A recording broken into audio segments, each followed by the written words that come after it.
This is more of sort of in the nature of friendly reminders. I'm sure many of you are in the business of having New Year resolutions. Those of you who have had New Year resolutions, this is a friendly reminder that today is 30th of June and it's time for your half-yearly appraisals, right? So you have to do it for yourselves. So that's one. Second, as far as the school is concerned, today, some of you may have seen this news already. PGP Max, which is our EMBA equivalent, the news is out this morning that in the Economist Global EMBA rankings, ISB's PGP Max has been ranked number 43 globally. It's just another sort of feather in the cap, and well done all of you, and congratulations to all of us. And I'm sure with 2 midterms behind you, you guys are well in the groove as far as PGP is concerned. My name is Guru. I'm the Director External Relations at ISB. I'm based out of the Mohali campus, and today I'll be moderating the session with Arnab. Let me introduce Arnab. Arnab Kumar is from the class of 2011. He's someone who's conceptualized and implemented and developed India's COVID-19 contact tracing and information dissemination app, Aayog. He's former program director, Frontier Technologies at NITI Aayog, and while at NITI Aayog, he's led the strategy, policy, and implementation initiatives for AI, fintech, and digital economy. Arnab is also the co-author of India's national strategy paper on AI. As a former investment banker, Arnab has worked in the Singapore, Hong Kong, and New York offices of Deutsche Bank, where he's raised over $20 billion in debt equity and as part of M&A. Arnab, welcome this afternoon. Thank you so much for taking time out. And as we've just shared over email and in our conversations, this webinar is a series of webinars organized under the Jumpstart India at ISB initiative. So I want to share this with everyone who's tuned in this afternoon. The format that we have for today's session is I'm going to request Arnab to start off by talking about his journey for the first 10 to 15 minutes, and then we'll sort of take questions. So please, keep those questions ready. If you have questions that comes to your mind in between, do sort of drop them in the chat box or in the Q&A section. I'll try and take as many questions as we can and sort of ask Arnab those questions. I may even bunch a question here and there just in the interest of time and getting more out of, a speaker like Arnab who's with us this afternoon. So over to you, Arnab. Thank you. All right. So quickly, let me ask if you guys can see my screen. Yes, we can. Okay, wonderful. So Guru and ISB team, thanks a lot for hosting me. I do not miss any opportunity to talk to ISB people. So thanks a lot for doing that. The way I have gone about structuring this discussion today is that I'm going to talk about a few things that I have done, and that will make it apparent of what I'm trying to do. I'm going to discuss technology at billion-plus scale and what is the India imperative. And I'm going to take 15 minutes to quickly go through some of these slides, and then we can take questions from there, as Guru mentioned. But before I start, this is an open question to everyone. Can anybody tell me what this chart signifies? Just take a wild guess on what could this chart be. Population density. All right. 2 more guesses and then we move on. Most populous areas of India. Okay. It's basically the cow belt, like where like UP and Bihar. Yeah. See. Yeah. Thanks a lot. The answer to this question is it actually does not matter. Any single largest problem that you can think of in the last 15, 20 years, the chances are those problems are most acute in these areas. Mostly the solutions are somewhere here in Delhi, in Mumbai, in Gujarat, in Karnataka, in Chennai, and the problem area is this. The services, the benefits are not here, the problems here are. And this is what we are trying to solve for. But before I tell you what we are trying to solve for, let's jump ahead and say, all of us like to make long-term plans, at least a few of you who have joined ISB class may have. What does India in 2030 look like? This is what India in 2030 will look like. We'll be a 10 trillion economy on the actual basis. And if you look at the nominal basis, will be about a 45 trillion economy, will be third largest globally, will be the most populous country in the world, 1.5 billion people. Our median age will be 31, will still be one of the youngest nations globally. Compare this to China, 42 years on an average, and US of 39. It's very, very young country. We'll have 1.1 billion internet users. Poverty elimination will become a reality in our lifetimes. Most importantly, 90% of the people will actually be using internet, and they will be using internet through mobile devices. A lot of data will be consumed in vernacular by people who are older than you and I, and mostly for their own choices, consumptions, etc. The paradigm of data usage, the paradigm of any large scale utility that you can think of will be completely different. It will be regional, it will be vernacular, it will be tuned to the needs of this country. And this begs the question. Arnab, sorry, can I just one quick this thing? Can you make it into full screen? Can you do the slideshow so that it's a little more clearer to all our viewers? Please? Yeah. Thanks. Better. Perfect. Perfect. Yeah. So that this is what we are trying to solve for. How do you think of the next 10 years? We are sitting in 2020, and the question is that how do we go about leveraging technology for inclusive growth?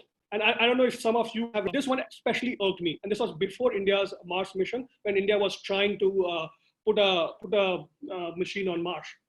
And people will make fun of us, but they will eventually come around to understand what kind of technology solutions make sense for India. And a lot of you will have consulting experiences. If you go and ask a typical consultant, what is the technology solution or technology approach that India should take? They'll say, oh, look, XYZ works in India, XYZ works in the US, it has worked in China, why don't we replicate that in India? My 3 years experience working for the government, trying to understand from both a micro and a macro level is that does not work. You will see examples after examples. I'll tell you an example of a two-wheeler ride-sharing vehicles. People said that you have this company in Indonesia that does fantastically well. Why can't we bring that to India? Well, it was brought to India, that model failed for the very simple reason that Indians do not want to be driven around as a pillion in a two-wheeler compared to, say, a tuk-tuk guy or a bike taxi in Bangkok. That does not work here in India. India has to have India-specific solutions. And that is why companies like Vogo, etc., Bounce have worked because they have solved for that last mile connectivity, say from a metro to your house, from a bus stop to your house, etc. And you don't have to look to the Western world. You don't have to look to other countries. You actually have to look what we have done in the past. We have used high tech for high impact. We have done this for all our manned and unmanned missions. So ISRO is world's best space research organization. We have done that through International Solar Alliance, and we have made sure that the cost of electricity generated from renewables is less than that of conventional. We have done that for Aadhaar. When Aadhaar was seeded, people asked, why are we using biometric? And now every single country in the world is trying to build something on the lines of Aadhaar. We have shown that through Unified Payments Interface. So the question and the answer are interrelated. India has unique problems. India has unique challenges. Let's solve that through the India lens rather than trying to copy something that has worked well in the West. That probably will not work here in India. That is something that I've learned over and over again. In this presentation, I'm going to talk about 3 specific themes that I've worked on, which will tell you how we go about building strategy when we think of technology at a national level. The first one is that, and this was an assignment that was trusted with me last year. I had just come back from London. I had gone there for a scholarship. And I was asked to see how can we position India as a global manufacturing hub? And we have struggled this time and time and again. Our economy is dependent on agriculture. Our economy is dependent on services, but we are not known as a manufacturing hub. The specific problem that I needed to solve for was, like most of the countries in the West, like most of the countries in Asia, we also incentivize exports. And we have this scheme called merchandise exports from India scheme, which gives you a certain benefit on the number of exports that you do, the quantum of exports that you do. The problem with this is that this started as a good scheme for very few specific sectors, but it soon ballooned into, it started with 4,000 odd lines, it ballooned into 8,000 plus lines, and it has a significant burden to the exchequer.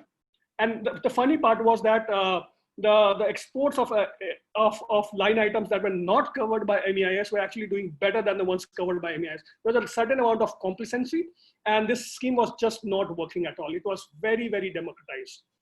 The specific solution that we picked for was, let's go sector by sector. Let's look at the sectors where India may have the biggest potential for exports, say 2025, and we try to solve for that. The first sector that we picked was mobile manufacturing. And if you look at the mobile manufacturing landscape globally, it's a very concentrated sector. There are two companies which cover almost 60% of the market, and plus, if you include the Chinese companies, it goes to 75% plus. There are only two nations that cover more than 3/4 of all exports, which is China, Hong Kong combined, and Vietnam. India has a very small percentage of exports globally. So the problem was very simple. How do we compete against these two countries? And how do we incentivize these global value chains, so the motherships, the 5 companies that are on this slide, to come and set up their shop in India with a very specific problem to solve for. And the problem was, since the time infinite, we have been exporting low value phones to Middle East and Africa. This does not make sense from an economic perspective. Yes, you can get a lot of volume, but you never get the value. And that is the problem. India was high on volume, low on value of exports. And we wanted to shift that narrative. How do we do that? The first thing that we looked at was, what is India's disadvantage compared to, say, a Vietnam? And China, we did not consider as competition because of the US-China trade relations.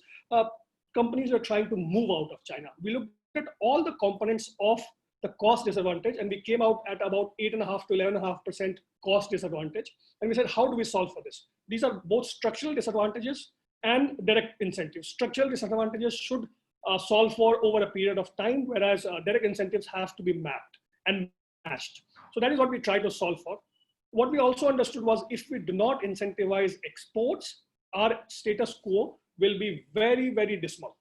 And we'll not be able to, if people who understand mobile manufacturing, the value addition that we do in this country is about 10 to 15%. That's nothing compared to, say, China, which does 40-45% of value addition. As a result of which, a lot of money stays in China. A lot of money, for example, for Apple manufacturing goes to Ireland, but will never come to India. We have to solve for those narratives. And the only way forward, how do we incentivize exports? And these were the key design principles. We had to focus on exports of high value phones to Europe and Americas. We have to build a simple and easily implementable scheme. If you make a complex scheme, trust me, the bureaucrats will find loopholes, and this will never see the light of the day. You have to address the disabilities. There was a window of opportunity because of geopolitical events. And very, very important, you can't incentivize exports because of the recent rulings of WTO. These were the levers through which I had to solve for. What I suggested was a very simple scheme. Just incentivize high value phones. The reason was, the high value phones, which are, say, free on board value of USD 200 and above, and a free on board value of 200 above actually means market price of, say, $700 and above. That market in India does not exist. So if I have to incentivize exports, I had to find a proxy. And the cheap and dirty proxy for that was, can we actually incentivize phones which are not sold here in India, but have demand elsewhere? The second thing was, if we have to increase the value addition here in India, you have to have investment here in India. And third was, we were not going to reward status quo. We were not going to reward incremental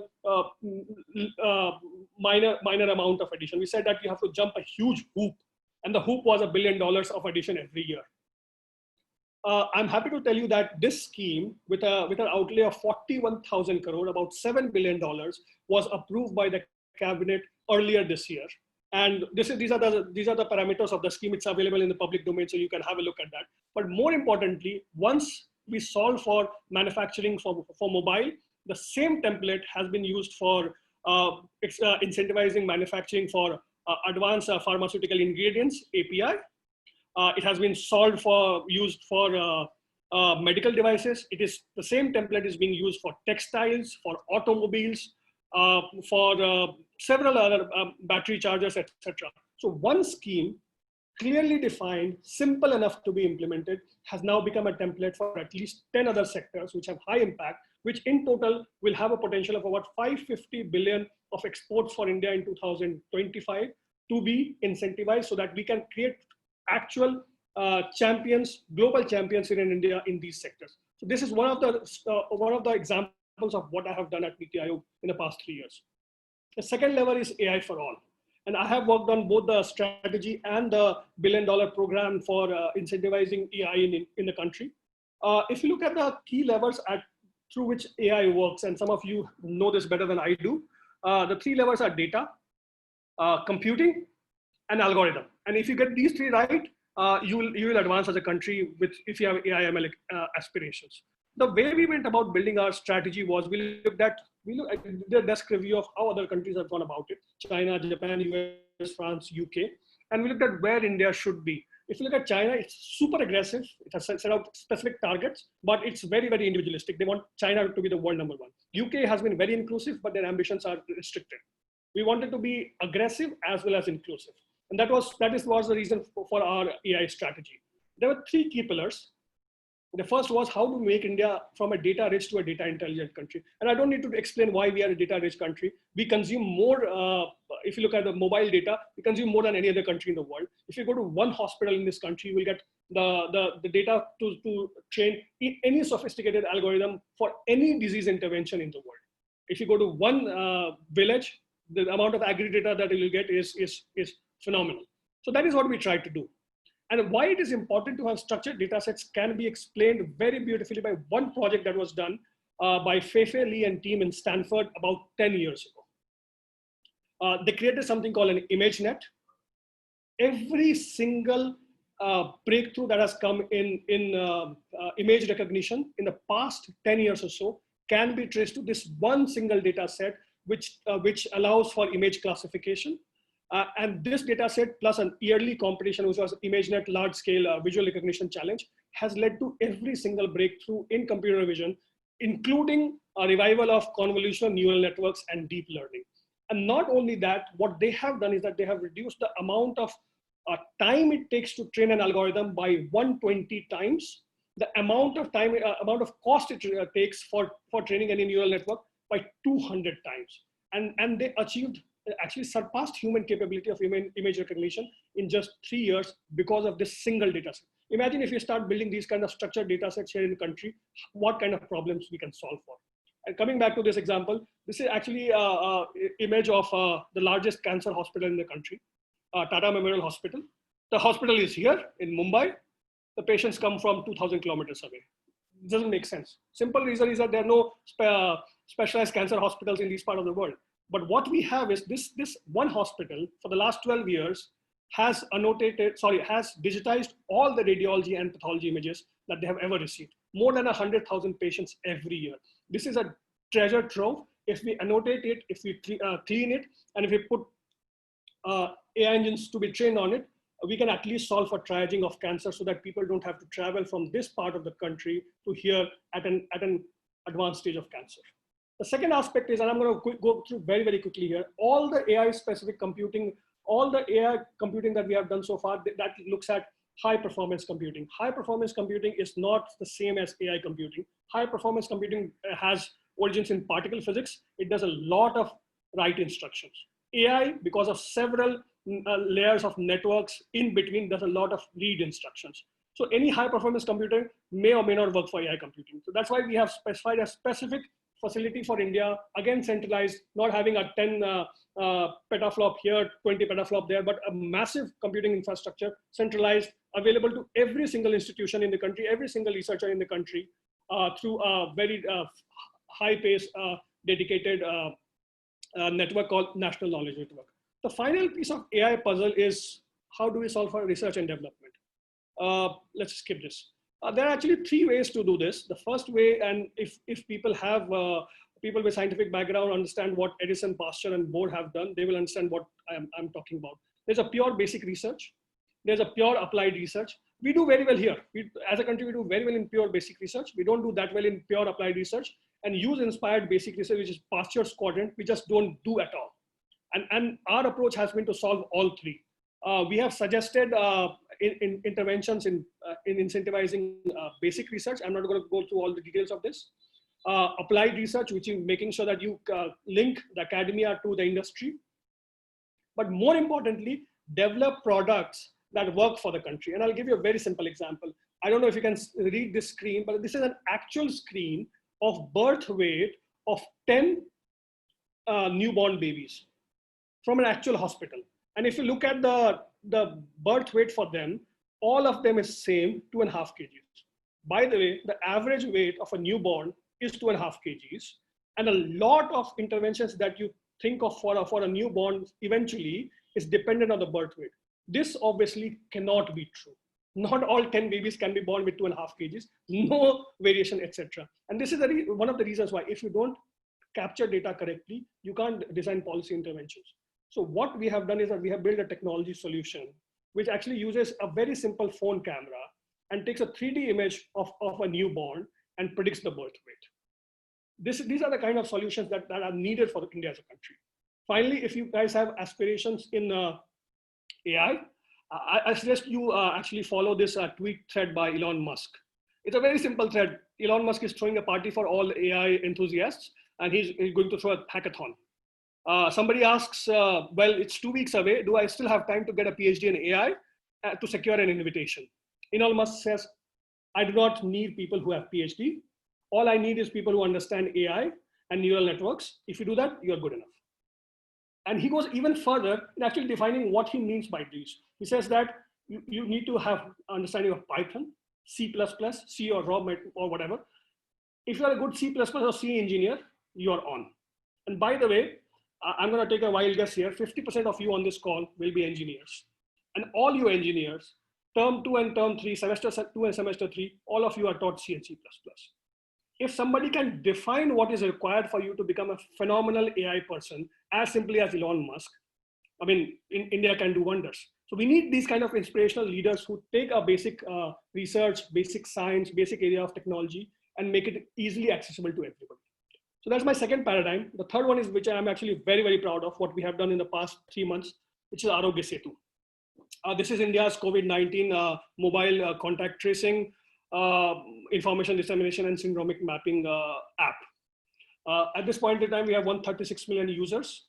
We have identified more than 3 million Bluetooth contacts through 128,000 people who are COVID-19 positive and on our Aayog Setu. About 2/3 of these people have taken self-assessment.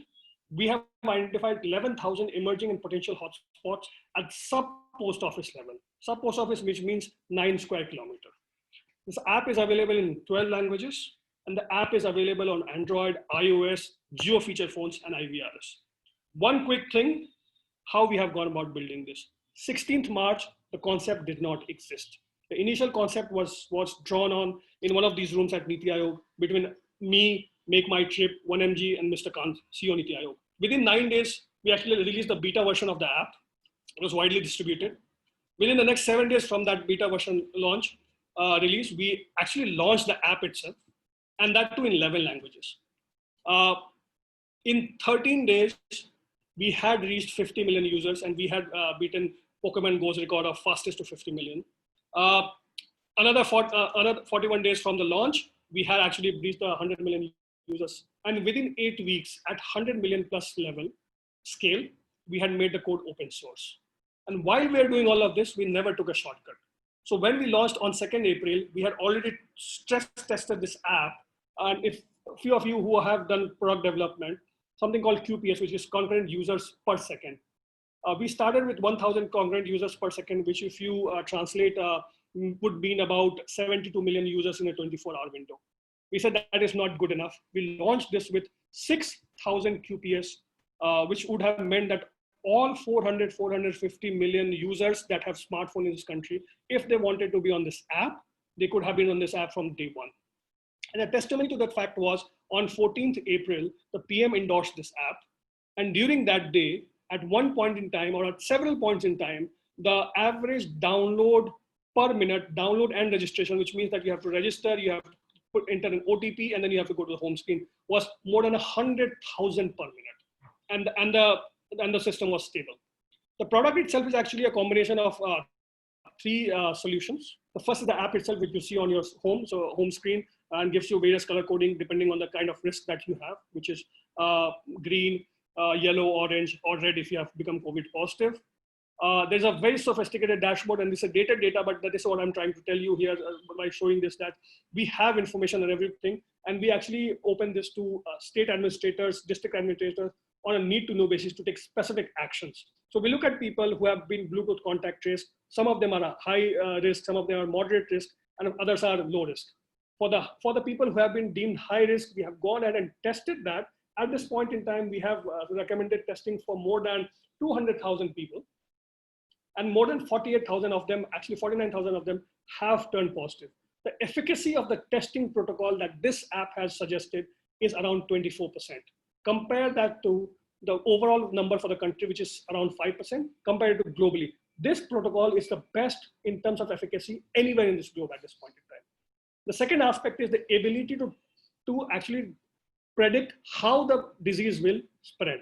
So the first one was whom to test, and the second one was where to test more. So we were able to tell where will be the emerging hotspots, and if you go and take specific actions, how do we prevent them from being an emerging hotspot to an actual hotspot? At one point in time, we had predicted 130 hotspots, and all 130 of them actually turned into actual hotspots, and our prediction was 3 to 17 days ahead of them turning into actual hotspot. The third aspect is that if you self-assess yourself as moderate or high risk, we have a set of 100+ doctors who will actually give you a call and check on you and say whether you need to be home quarantine, whether you need to go into self-isolation. They basically ask you what symptoms have you given, whether those conditions have improved or have they worsened, or if you need specific medical intervention. All this is done through this app. The final aspect is the design principles have been such from day one. So it has been privacy first by design. Data has pushed to the server only when it's absolutely needed, so only for COVID-19 positive patients. Clearly defined data retention and deletion protocol. Location, which people have not understood well, so I will urge if people have questions on that, I'm happy to answer. It's used on an aggregate level, not individual, so we have not created a surveillance tool. We have a defined sunset clause, and we are open source. So these are the features of the app, and people kept harping about why don't we make this open source from day one. And we said we will once the product stabilizes, because I had a very small engineering team to start with. But the design principles were such that I could have open sourced it at any point in time. And for the very simple reason that when we built this product, although we built it in less than 3 weeks, what we did was we did not use any proprietary software except for the operating system for Android and Apple.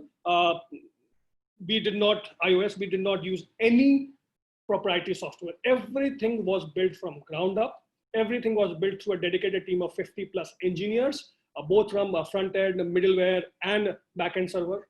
AWS was our rock in this process. They helped us with several global experts on how to build a stack of this scale, of this robustness. And suffice to say that it has been more than 12 weeks for the product, not a single data breach. Transparency has been very, very important to us, and we have made sure that we have actually made it very clear to everybody how we have gone about our business. I'm going to stop here in terms of my prepared remarks and hand it over to you, Guru.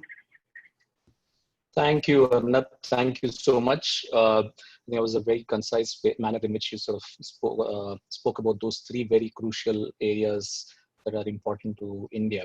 While I let the sort of students post in their questions, I wanted to sort of just start off with 2 questions. You could sort of combine it. One is, yours is not a traditional MBA career trajectory, right? Not too many people, whether from ISB or any of the top business schools, end up working in NITI or in the space that you're in. What led you to get into this journey? That's one. And the second, combined with that, is in India, lateral entry is not very common. I mean, we've seen a few lateral entries, but that's at a very senior position, Nanda Nilekani, Ramdarai, and so on.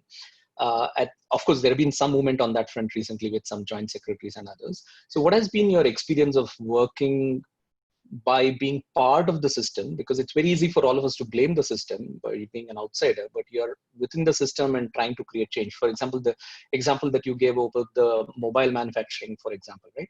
And you also made a mention about, how bureaucrats need to be convinced.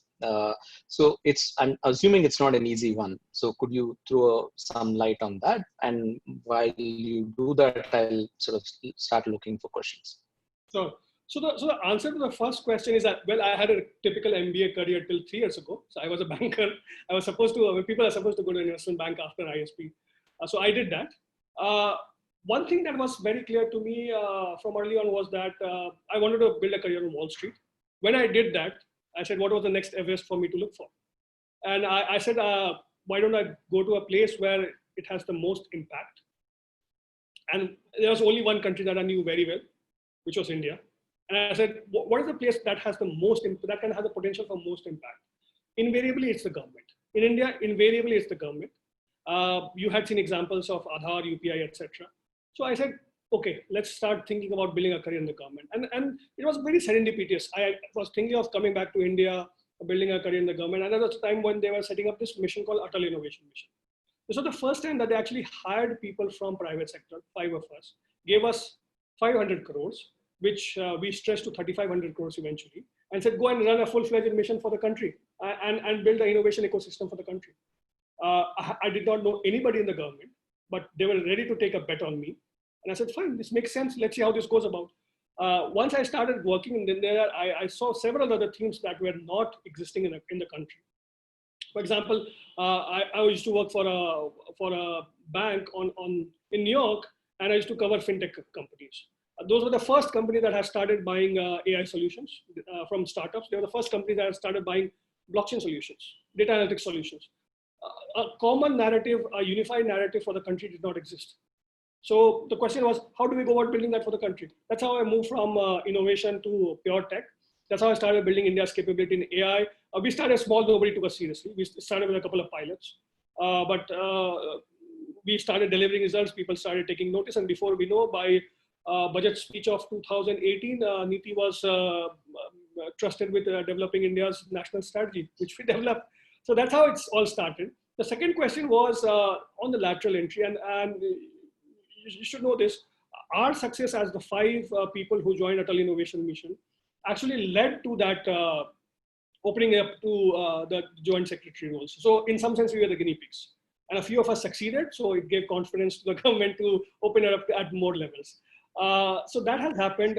If you look at NITI, if you look at Invest India, if you look at several other entities, you will see that people have started taking a lateral entry. So for example, just a few days ago, NITI has finalized 40 lateral entrants across various levels: associates, senior associates, specialists, and senior specialists. So this goes all the way from 3 years of experience to 15 years of experience. So they have started doing that. You'll fairly, I was seeing a news article saying that the government of India needs 300 more lateral entrants. So that's going to happen. Look, the idea is very simple. The people at the top are very smart. They understand this country better than you and I do. All them, but you can't go with a problem set. This doesn't work, this doesn't work, this doesn't work. You have to go with a very specific solution. So for example, the mobile manufacturing strategy that I had built, we didn't go to the FM and say that, look, here are the problems. We went with a very specific solution. And we said that, trust us with this. And oh, by the way, when we had built this mobile manufacturing strategy, we actually had got all the top 10 manufacturers in this country in a room and said, what are your problems? So we took it as any corporate assignment, anything that a McKinsey would do. What are the biggest problems? What are the levers that I have? What can we solve for? And once we built a program, once we built a strategy, we asked them, does it work for you?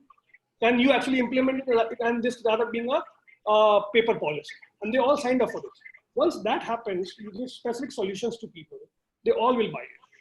ROP Setu, again, nobody asked me to build this. I just built a prototype and I put it in front of seniors. In fact, the highest committee on COVID-19 response in the country, I actually gate crashed that meeting and said, look, I have a solution. We can give you advanced insights on how the disease is spreading. And they said, okay, this makes sense, go ahead and build it. So if you have specific solutions, people from lateral are always coveted if you come up with those specific solutions. Everybody knows it. And especially the bureaucrats know what the problems are for this country. But you can start building a solution that makes sense, then we are in a different country. Makes sense. Thank you. Since you spoke about the mobile manufacturing, I have a question from Harsha, who asks, mobile manufacturing has indeed seen a great growth in India. What is the next focus area in terms of being a global manufacturing hub? And how are we tackling cheap wages of Vietnam and Bangladesh, etc.? Oh, so Bangladesh, I don't know about, but cheap wages for Vietnam is no more a problem. So Vietnam is a very small country, very few people. And when you see an investment of 20 billion that came in Vietnam last year, you will see that the GDP per capita will increase. The money can't go anywhere else. So labor is no more cheap in Vietnam. It's still there in Bangladesh, but they don't have specific capabilities that we have. The thing that works for India, and that is something that people need to understand, is that any country in the world, compared to any country in the world, we have a large domestic market for any product. And if you tell people that come here and build, you have a large domestic market, but you also will have to cater to exports. That is where the equation changes. And that's what we have. And related to that is the aspect that is what are the next areas. So after mobile manufacturing, we have prioritized advanced pharmaceutical ingredients. So of the top 10 drugs that we have in this country, we have a dependence on China for at least 90% of the intermediates for all these top 10. So we had to delink that. So we said that we'll incentivize manufacturing here in this country. We did that for medical devices. Now we are doing it for automobile. We are doing it for battery chargers. We are doing it for a few more other sectors, which I'm blanking out on right now. Network products, so 5G. Again, infrastructural necessity for the country. So how do we incentivize production here? The idea is very simple. You produce it for India, but you also produce so that we can be seen as a global champion. We can be seen as an exports hub. And that is a strategy that we have adopted. I just want a quick follow-up question on this. One is, this is from Karan Deora. He says, given that there is, there's a lot of higher incentives that government does give out, but is it really feasible, since many of the times, the incentives don't really reach the intended beneficiaries, especially for investors? I'm also flagging this question because just 5 days ago, we had a meeting with the Industries Minister of Andhra Pradesh for one of the JSI projects. This was exactly the point that he also sort of, as a person in the administration, this is exactly what he said. What's been your experience on this? So if you look at this, and I have brought this back this chart, I hope you can see it. The aspect of this incentive is very simple. You produce, you get the incentive. So it's not as if I'll give you something, then you do the next 5 years and we'll see how it comes out. It's more an output based. Yeah, it's a completely production incentive. You produce $1 billion, you get 6%. As simple as that. And your cost disadvantage to the other countries is 6 and 7%. I'm going to cover that, but you produce here. So everything is output driven, not input driven here. You produce, you take the benefits. If you produce more, you get more benefits. It's as simple as that. It's basic economics. So that is the difference between what so far, even for mobile, even for others, what we had done was we had done import substitution. And if you import from elsewhere, I'll put a duty, etc. People will put a countervailing duty elsewhere.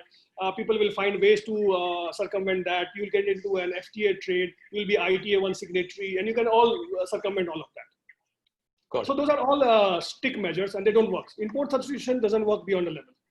What you have to do is exports incentivization, which is what this scheme has. Good. Maybe I can just call out the names of the students and then you guys can ask the question yourselves. We do have time. So I'm going to, Mayank, do you want to, 1 second. This is Mayank Arora. Do you want to unmute yourself and ask the question? You all have the unmute capability. I know it's a follow-up question to the current one. Yeah, go ahead. Go ahead, Mayank. So my question was, can you walk us through how India will go from 0.4%, which is the current share of their export to 10%? And innovation is all good, but bureaucracy is the major block in India's case. How do we plan on tackling that? Yeah, so that's a very good question. So see, for mobile, at least there are several aspects that were working for us. The first one was companies were looking to move out of China, and even more so now, because they don't want to have this concentration risk on China. We see that if we do this, if the manufacturing shuts for 3 months, for any reason, there's a problem. So people were already moving out. All we had to do was match their cost of going to Vietnam, going to Indonesia, going to Thailand, versus coming to India. And that is the reason why we put such a high bar. So we said that if you produce 20 billion in cumulative over the next 5 years, a billion at least a year, that is where we incentivize you. And if you look at 5 companies, and they all have committed to saying that this incentive makes sense, and that's why we had these closed door meetings. Companies have said, look, if this incentive makes sense, we'll produce 10 billion from here, 15 billion from here. The global pie is about 500 billion, 270 odd is exports. If we can get 10% of that is 30 billion. People have committed to that because we built a policy which made sense for them to relocate their factories. For example, Samsung was moving out of China. They were coming to Vietnam. They're now coming here. Apple has emphatically said that they'll make a lot of their phones from here in India. So you had to solve for that. What were the disabilities? And you had to talk to them like a proper, you had to think of them as your clients. And once you start doing that, and once you start building policies that actually cater to what they need, that is when you start moving the needle, which is what we have done.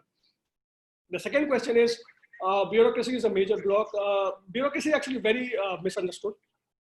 Unless you work in the government, you will understand what bureaucracy is. There are several layers of bureaucracy. People at the top are very, very result oriented. What happens is that if you leave options for people in the middle layer to interpret, people always run to the safety, to the most conservative approach. And that is where a lot of nuances, a lot of verdicts, etc., come into picture. And that is the reason why we made the scheme very, very simple. We did not say you have to submit 5,000 things, 200 documents, etc. All you had to do was you produce, you tell us how much you have produced. The 6% of that comes to say $20, take it and you're done. So the idea was to make it extremely simple and not leave it open to interpretation. Once you start doing that, people in the middle layer can't make interpretations out of themselves. And that's how you simplify any policy decision. I do think that I just want to add one quick thing here. I think bureaucracy and understanding bureaucracy should be something that every MBA graduate sort of should put some effort in. And you know, JSI is another excellent opportunity to sort of some of these webinars that you guys are getting. And tomorrow is one such where we have a senior IAS officer at an additional secretary in agriculture department also talking about agri reforms.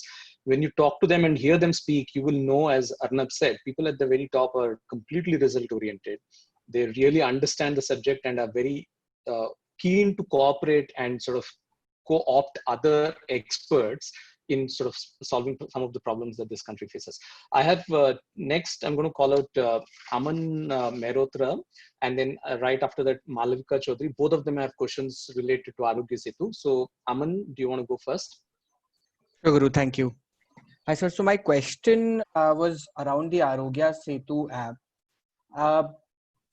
What were the key problems that you faced while scaling the Aayog Setu system? Because, you know, in the past, there have been existing government apps, for example, the Swachh Bharat app, which I've also used, which faced significant scaling issues, supporting users, collecting data problems.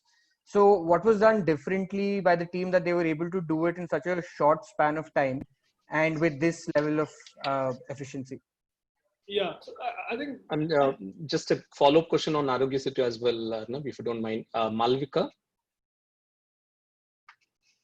Yeah, hi Guru. Go ahead, please. Sure. Hey Arnab, so my question is that let's hope that the COVID situation subsides soon, and after that, what are your ideas that what is the ideas that you have in mind regarding the use of Aayog Setu in the future for the country, since already so many people are using it right now? Sure. Sure. So let me answer the first question. And this is where I come back to people trying to understand that when you try to build for a billion scale, you have to build for India specific solutions. When we started building this, there did not exist a contact tracing app. There was one product available from MIT, COVID Safe Path. A week after we started building, we had Trace Together from Singapore. We didn't have any precedents. A lot of people have said, why don't you use, Google and Apple solution and be done with it? People don't understand what India is. Most of these solutions are Western solutions. What we did differently, I'll tell you in very simple terms. The first thing was to understand the diversity of this country. People use a 3,000 rupees smartphone. They also use a 1 lakh rupees smartphone. The diversity of mobile handsets in this country is different. The second aspect is that people don't speak one language. That is why we launched in 12 languages. People don't have the same amount of sophistication. So which means that you have to build for the common man who may be illiterate. You have to build for people who may have some amount of sophistication, and you have to build for people with extreme sophistication. That's why when you look at the app, we don't ask you to input that many things. All of the things are almost as a WhatsApp equivalent of an input. You have bigger dials, bigger fonts, you can see it, which means, and there are specific informational flows for you to look at rather than you reading a 5 paragraph document. That was the first thing that we tried to solve for. Make it so simple to use. India runs on WhatsApp. If we can have a contact tracing app equivalent of WhatsApp, that is what we tried to build for. The second thing that we tried to build for was that this has to be one solution for the entire country, which means that we have to cater to every single smartphone in this country. It should work like a charm, and it should work in people in their native languages. So once we cover 12 languages, we cover 95% of the smartphone population of this country. And the kind of testing that we did before we launched this in those 2.5 weeks was, we actually tested this on 50 different devices of models of mobile phones. When we started working like a charm, when we had done all those RSSI, which is a Bluetooth signal optimization, etc., that is when we launched the product. We made thorough security vulnerability test. We made sure that when you look at the screen, it's so intuitive for you to understand that you don't have to actually search for anything else. Those were the key parameters through which we launched, and we built it for scale. We built it for 400 million people. And we made sure that the message is there out there for everybody to know that this is the simplest app that you can use. As a result of which, this app, the current subscription of this app is more than all other contact tracing apps globally combined. Yeah, we have a large population, but having said that, the adoption level in other countries also, I was talking to people at Trace Together, their adoption level is also 30-35%, which is the same number that we have as a country, if you look at the adoption terms. One small thing that people need to understand is when you're trying to build these solutions, you do not build a perfect solution. We did not try to build a perfect solution. We want to try to build an iterative solution, which meant that we launched with a bare minimum product that could do contact tracing, and we kept building on top of it. If we started building the perfect solution, Google NHS's contact tracing app, they worked on it for 4 months and they actually had to kill it. We had to launch a product in March, April. To answer the second question, what is the future of this app? The future is very simple. We may have just stumbled upon the basic building blocks of national health stack. Having said that, we have not taken a finite decision on it. The app has a sunset clause of 180 days. All the things that are COVID-19 related, which is contact tracing, etc., they will get removed from the product after these 180 days, hoping everything goes fine. At this point in time, I'm actually building 4 more new products. So I'm building something on labor exchange. I'm building something on higher education. And by the way, Guru, Dean Srivastav is involved in that. So we are trying to build a super app for higher education. I'm trying to build something for DBT-based lending. I'm trying to build a super stack for healthcare for the country. So the experience that we have learned from building this product is something that will drive, and there's a term that I have coined, which is called technology commons. We are trying to build technology commons where the best of the private sector and the public sector come together and build something phenomenal for the country and give it to the country, which means that they open source the product for everybody and anybody to look at it, improve upon it, adapt it whatsoever. I see one quick question as a follow-up. We did have telemedicine on Aayog Setu called Aayog Setu Mitra. We ran into some legal problems. So we have dealing that. If you guys would have known, Swasth Alliance has actually launched a telemedicine app. This has been backed by us. So we have enabled the development of that product. It's available already. And that's the whole idea. The telemedicine guideline was released just ahead of the lockdown to make sure that people don't have difficulty of going to and visiting a doctor in these times of need. And that's why that's the second model. The first model of Aayog Setu is the government-led, private sector-enabled. Swasth is a private sector-led, government-enabled product. So we already have that product, and these are the kind of products which we'll keep building. Great, thanks. Abhishek Reddy, you have a question. Go ahead. Thanks, Guru. So hi Arnab, great to know that you're one of them behind this. So feel so proud. So my question is, I understand that we're trying to build a great value chains for the world. And in fact, we've done a lot in the last 3 to 4 years. But what I do see a lot of commentary on the media is, on the one hand, we are trying to bring these companies to India. But the other hand, we are regressively changing policies. So do you foresee the policy stability as one of the call out from the companies which are setting shop in India, that we might see a change in a few years from now? Yes, policy stability has to be there. Can I push you there and ask for a specific sector where you see that the policy is changing compared to when we have tried to invite those companies? So something like Amazon investment of Walmart and Flipkart. I understand these are like final languages changes that led to a lot of ownership changes in terms of how much they can sell. But again, it is also criticized that we are keeping these companies at bay to, encourage the local production back home. So that's where my curiosity kind of exists. That will policy stability still be an issue, or it's just a myth in the media that's trying to. I have dealt with media extensively in the past 3 months, at least for our university. My suggestion is that read beyond what media reports. Media has their own biases, and I'm talking about both in national and international media. The specific example that you gave about Amazon, etc., was look, some policies are written in black and white. You can try to circumvent it for initial period. You can try to circumvent it for 5 years. You can't circumvent it for forever. If you are going to be a marketplace, be a marketplace. Don't become a warehouse as well. Okay. So that's my specific answer to that. Having said that, policy stability is absolutely needed. It gives a comfort to the entrepreneur. It gives a comfort to the investor. That's absolutely needed. And that is the reason why my boss has a very simple philosophy. Don't leave anything to discretion. Make it so simple that it's easily implemented. And once that starts happening, and one good example of that is FDI. So almost 98% of the sectors, FDI is without prior approval. 100% FDI without prior approval. That's the simplicity of a policy. If you say that FDI is subject to XYZ, that XYZ can be interpreted in 5,000 ways. Once you start going that route, you have a problem. Once you make it so simple that it's automatic, FDI, blah, blah, blah. Except for when there are situations which require you to make modifications to that, you're fine. So that is absolutely important, stability of policy. But the thing is that, I don't want to use the word lazy reporting, but a lot of what we see in prominent media is written to suit a particular narrative. You have to look beyond that. Okay. Thank you. Great. Thank you so much. I have, thanks, Abhishek, for asking that question. I have 3 more questions coming your way, and we'll end with that. First is Bharat, and then I'm going to call Karan, and lastly, Nikhil. Bharat? Thanks.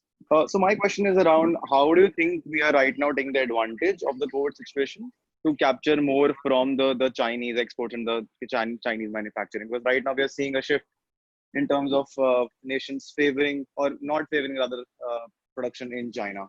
So are there any specific steps that you're taking right now? Sure. So when I started building this mobile manufacturing PLI, I did not think of COVID. We did not know. This was in July. But in retrospect, this was very well timed. So mobile is out. For pharmaceutical, it's already out. For medical devices, it's out. And you will very soon see policies in textile, in network products, in automobiles, and a few more sectors. And that is how you start building manufacturing capability here in the country.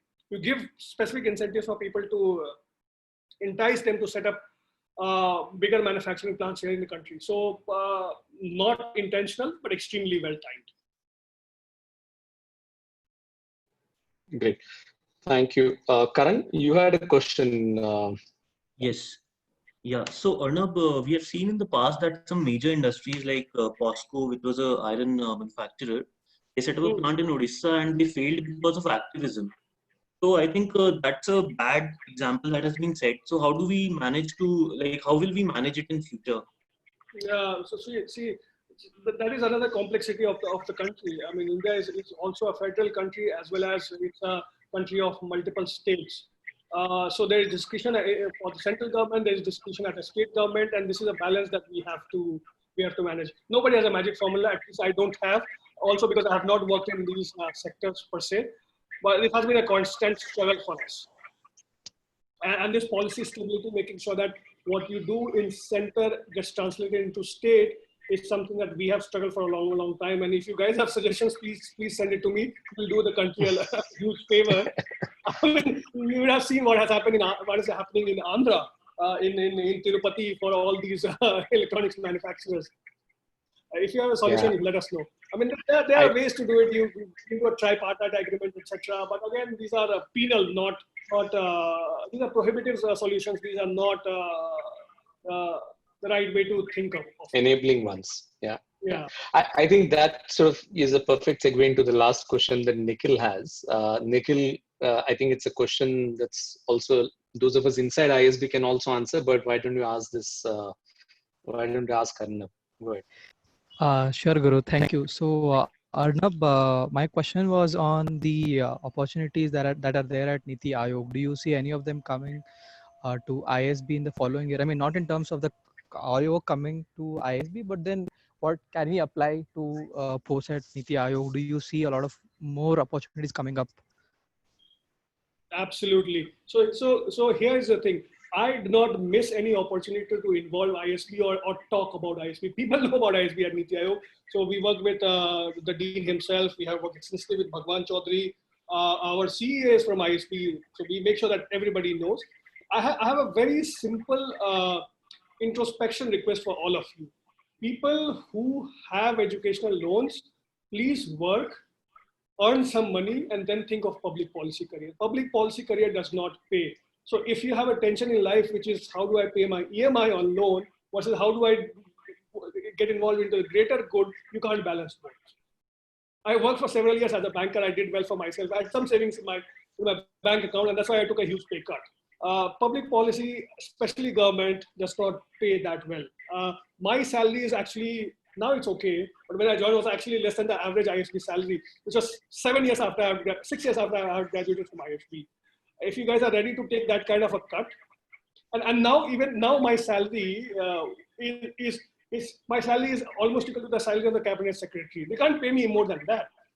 So if you guys are ready to take that kind of a balance in your life, and if you have savings from elsewhere, then only pursue this, because this work requires an element of serving for the greater cause, and that you cannot do if you have other tensions in your life, other push and pull in your life. So once you are clear of that, build a career in public policy. And if you're going to build a career in public policy, don't go to random places. Go to the mothership, which is work in an institution like Invest India, in NITI Aayog. Don't go and become a public policy consultant for company XYZ, which will have some tangential input to the bigger policy making of the country. When you do it properly, do it at the mothership rather than doing it elsewhere. But please do it after you have had some experience. Otherwise, you will be clubbed with undergrads. If you have 2 years experience prior ISB, you'll be clubbed as an undergrad here. Your average salary will be 70,000 rupees. I don't know if you guys can afford that with an educational loan. So make sure that you build that cred elsewhere, you work elsewhere, you become an industry expert, and then come and think of building a career. So everybody who calls me and says, can I work at ISB? My first request to them is that I actually try to discourage them. And only when I see that the person is genuine, I recommend them.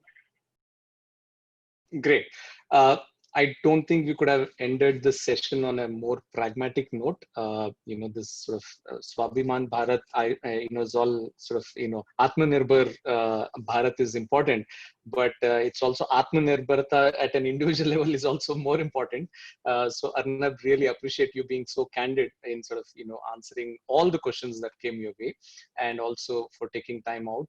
And for the last 15 minutes, you have competed with the Prime Minister for Mindspace, and I have to tell you that there's been a very, very small dropout because whenever the PM addresses, everybody wants to be attentive there. But we've had a good audience stay back. I see we have more than so. On that note, I want to thank all the students who have joined us this afternoon, and Arnab, to you as well. Thank you very much. Stay in touch with the school. And Absolutely. To the students, we look forward to your session, joining us tomorrow afternoon on the agri panel that's there, which is about talking about agri reforms, because as most of you have read, this is seen and spoken about as the 1991 moment in agriculture. So thank you, Arnab. Thank you very much. Thanks a lot.